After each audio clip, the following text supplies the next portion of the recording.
Wah, selesai. Perkenalkan, nama abang Muhammad Heriadi. Abang sama kayak mana abang tadi, kakak tadi, abang tadi. Tugasnya pun sama, cuma beda di materi dan beda di orang. Materi yang akan abang bawakan pada hari ini ialah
yang akan abang bahas pada hari ini ialah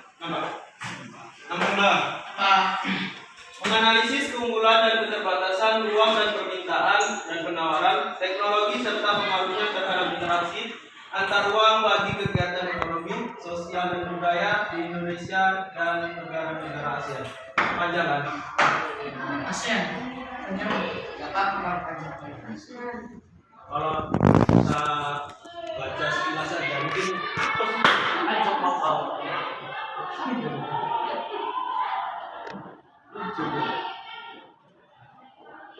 Oke, ini memang panjang judulnya, ya kan? Nanti kita pendekkan lagi, kita bahas subjudulnya.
Nah, baik, yang akan kita bahas itu tentang yang pertama SDA. Tahu SDA apa? Sumber daya alam. Sumber daya alam di wilayah Indonesia dan manfaatnya. Yang kedua, keunggulan komparatif. Yang ketiga, pengertian pelaku ekonomi. Yang keempat, peran pelaku ekonomi dalam perekonomian. Oke, kita masuki materi yang pertama, sudah ada di layar depan. SDA di wilayah Indonesia dan manfaatnya. Nah, artinya itu semua arti sumber daya alam itu semua bahan yang ada di alam yang dapat ditemukan oleh manusia untuk kepentingan hidupnya. Paham sampai sini? Paham. Nah, sifat-sifat sumber daya alam itu ada dua. Yang pertama hayati dan non hayati. Kira-kira ada yang tahu apa itu hayati?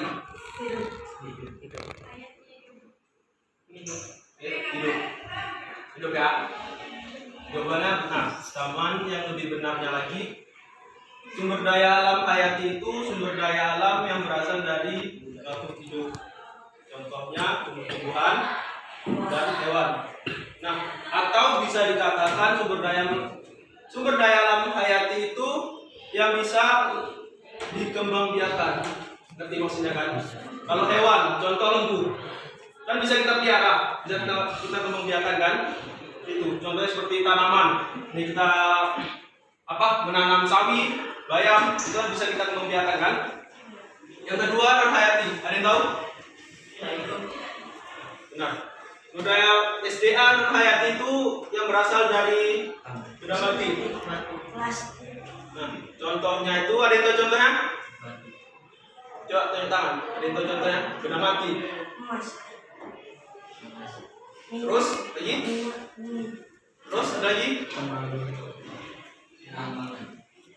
Nah, contohnya itu yang paling kita lihat di kehidupan sehari-hari, air, tanah, sinar matahari, udara, dan lain sebagainya. Pokoknya benda yang mati yang bermanfaat bagi manusia. Nah, manfaat sumber daya alam. Yang pertama, sumber energi dan bahan bakar. Misalkan minyak bumi. Ngerti kan sumber energi dan bahan bakar? Bensin, solar, dan lampu. Nah, premium, apa tadi? Minyak lampu. Nah, itu dia berasal dari minyak bumi. Yang kedua, penyuplai oksigen. Ada di tumbuhan. Yang ketiga, untuk tempat tinggal. Tempat tinggal itu bukan hanya tempat tinggal manusia doang. Tempat tinggal untuk hewan. Berarti ada di pohon-pohonan. Yang keempat, ada pembangkit listrik. Tahu? Sumber daya alam yang untuk pembangkit listrik itu seperti air, ya.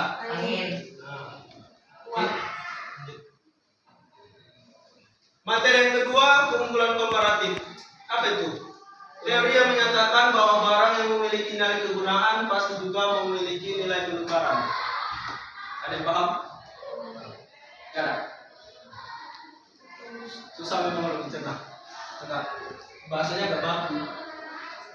Oke, kita gampangan aja. Contohnya, ini negara Indonesia nih, ya kan? Negara Indonesia punya kopi. Produksinya ini dia secara efisien baik di Indonesia, kan? Kopi di Indonesia kan baik kan? Nah, harganya murah kalau di Indonesia. Nah, ini Malaysia, dia punya misal dia punya jengkol, misal. Ya. Kalau ada favorit itu. Misalnya Malaysia itu punya jengkol. Produksi jengkol di Malaysia itu dia efisien, murah di negara Malaysia. Nah, yang tadi kopi ini tadi di Indonesia, ketika dijual di luar negeri itu mahal. Sebaliknya juga, ketika tadi jengkol yang di Malaysia tadi dijual ke luar negeri itu mahal. Seperti itu. Nah, keunggulannya atau keuntungan dari penjualan di internasional itu, mereka itu kalau misalkan mau bertukar barang, nah di situ dia letak keunggulannya. Paham? Paham? Oke, lanjut. Yang materi yang ketiga ialah pelaku ekonomi. Pelaku ekonomi itu semua orang atau individu maupun lembaga yang menjalankan aktivitas ekonomi yang mencakup kegiatan produksi, distribusi, dan konsumsi. Nah, sini ada yang tahu apa itu produksi? Produsen yang membuat barang.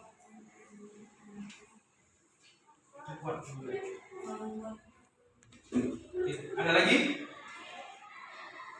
Ada? Nah, benar. Jadi produksi itu yang membuat barang atau jasa. Oke. Setelah itu distribusi Yang mengantarkan barang ke konsumen.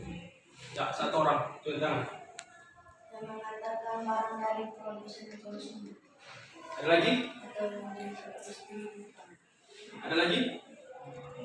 Oke. Nggak ada ya? Distribusi itu benar tadi dibilangnya. Oke. Atau bisa dikatakan distribusi itu yang menyuplai. Atau misalkan aja gini. Contoh dari distribusi ini kayak Indomaret atau Gede. Nah, kalau misalkan Indomaret itu mereka kan beli ke pabrik langsung. Pabrik itu kan jadi produksi namanya kan. Itu dari orang tuh beli dari pabrik, mereka angkut di Indomaret itu, habis itu kan mereka jual lagi. Nah, itu dah. Itu bahasa lainnya kalau distribusi itu namanya jualan. Paham kan? Paham nggak? Paham. Benar-benar baik. Oke.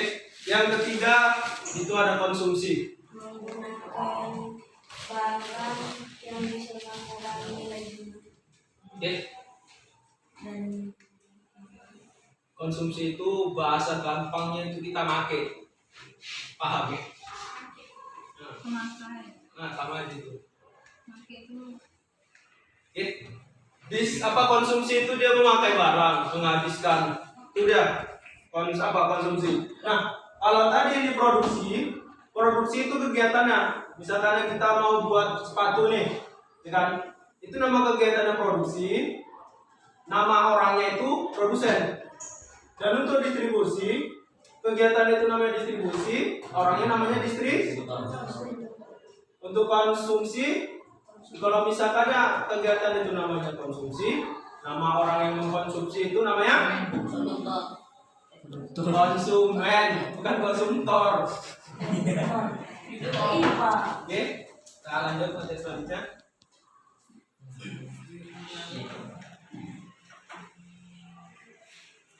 Nah, materi selanjutnya ialah peran pelaku ekonomi dalam perekonomian. Mereka adalah pihak yang menggerakkan roda itu hingga membuat perekonomian terus bertumbuh. Seperti maksudnya? Kayak tadi, yang tadi produsen, distributor, dan konsumen. Kan orang itu pelakunya kan. Kalau misalkan nggak ada orang tuh, kemungkinan perekonomian pasti nggak akan bertumbuh, nggak akan berjalan kan. Nah, dan pelaku perekonomian ini yang tadi produsen, distributor, sama konsumen itu pasti manusia. Ya, nggak ada binatang, nggak ada tumbuh-tumbuhan, pasti itu manusia. Tapi barangnya itu kemungkinan. Nah, dan jenis-jenis pelaku ekonomi itu yang pertama rumah tangga. Ngerti maksudnya rumah tangga? Rumah kita sendiri. Nah, itu bahasa gampangnya. Yang kedua UMKM dan perusahaan. Ada tuh UMKM apa?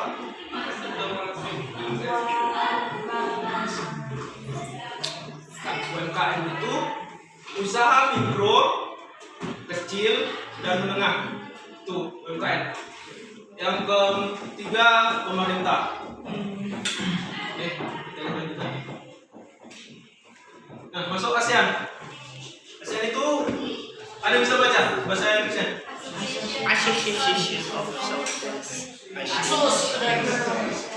Atau orang angkat tangan. Association ASEAN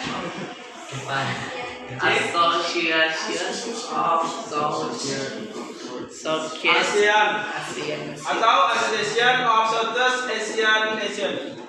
Gitu ya, atau disingkat menjadi ASEAN. Nah, ASEAN ini dia sebuah organisasi geopolitik dan ekonomi dan negara-negara di kawasan Asia Tenggara yang didirikan di Bangkok. Bangkok ya. Thailand.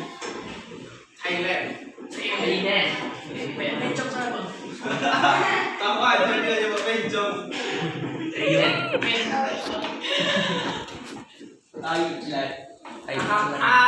Tidak bahasa Thailand. Roti kangen.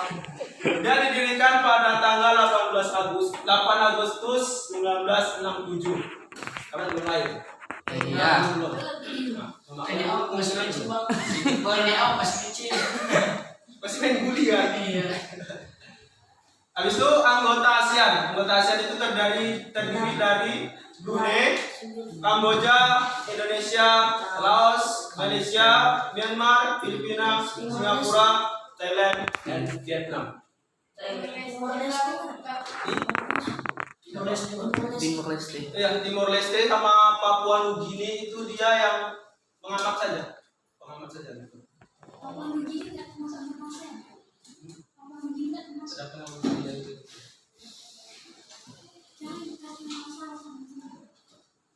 Terus ini tadi negara ASEAN ini kira-kira negara terletak di mana? Asia. ASEAN itu terletak di Asia Tenggara. Oke, cukup demikian dapat abang sampaikan. Kira-kira ada pertanyaan? Singkat ya bang. Singkat cepat bang. Singkat cepat dapat Oke, kira-kira ada yang ingin bertanya? Ada. Katanya mau lama, tanya lah. Ada yang ingin bertanya? Aku ini bertanya. Ya, silakan. Pendiri ASEAN. Coba ulangi. Pendiri ASEAN. Ada lagi? Ada lagi yang ingin bertanya? Itu bang. Lima orang Thailand gak dijajah. Yang nggak dijajah. Kenapa Thailand gak dijajah? Yang nggak dijajah. Udah, dua. Oke. Pertanyaannya tadi, siapa pendiri ASEAN? Pendiri ASEAN itu dia terdiri dari 5 negara. Yang pertama Indonesia. Oke, ngertilah Indonesia di mana kan? Negara takutnya nggak ngerti pula negara Indonesia di mana. Yang kedua ada Malaysia, tetangga kita.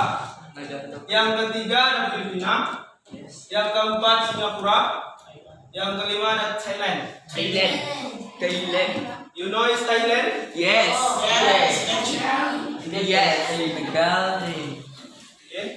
Oke, pertanyaan yang kedua tadi, kenapa negara Thailand itu tidak dijajah? Sebetulnya ini materinya ini bukan materi apa? Gimana bang jawab? Ya, karena di negara Thailand itu dia tanahnya kurang subur, beda dengan Indonesia. Kalau misalkan di Indonesia ada namanya perumpamaan, kita lempar batang singkong di atas atau ke bawah, pokoknya dia itu terlempat di tanah, itu dia tumbuh. Sebegitu suburnya tanah Indonesia. Makanya negara-negara luar negeri itu dia mau menjajah Indonesia, mau mendapat Indonesia. Nah, sedangkan di Thailand dia tidak punya itu. Kemungkinan subur, tapi kurang. Makanya negara-negara luar negeri itu kurang tertarik. Oke, seperti itu, jelas? Paham? Oke, that's right. Oke. In the class. Oke, ada yang ingin bertanya lagi? Saya sampai Timur Leste bisa dengan Indonesia. Pertanyaan yang ketiga tadi, kenapa Timor Leste lepas dari Indonesia? Ya, karena ada konflik yang pertama, yang kedua karena pembangunan tidak adil. Maksudnya kebijakan sana tidak adil. Kenapa? Contohnya pertama itu pembangunan. Kalau misalkan ada pembangunan lah, kan kita tahu sendiri di tanah Jawa, atau Pulau Jawa kan, di situ ibu kota, di situ ada pulau yang maju, mereka cuma bangun di situ aja pemerintahannya, di situ aja dibangun, di situ aja dibangun. Nah, sedangkan negara Timor Leste tadi ini dia terbelakang, seperti itu. Dia tuh kayak dia bukan nggak dipedulikan, dipedulikan, cuman kurang perhatiannya. Nah, begitu. Makanya mereka mau memisahkan diri dari Indonesia. Itu Mantap. Itu jabatannya bisa ya? di Pulau mana sama Timur Leste? Ya, di Pulau Timor Leste. Kalau Antartika. Hanya demikianlah materi yang bisa Bang sampaikan. Kalau ada salah, kurang, lebih, abang mohon maaf. Assalamualaikum warahmatullahi wabarakatuh. Wah. Waalaikumsalam.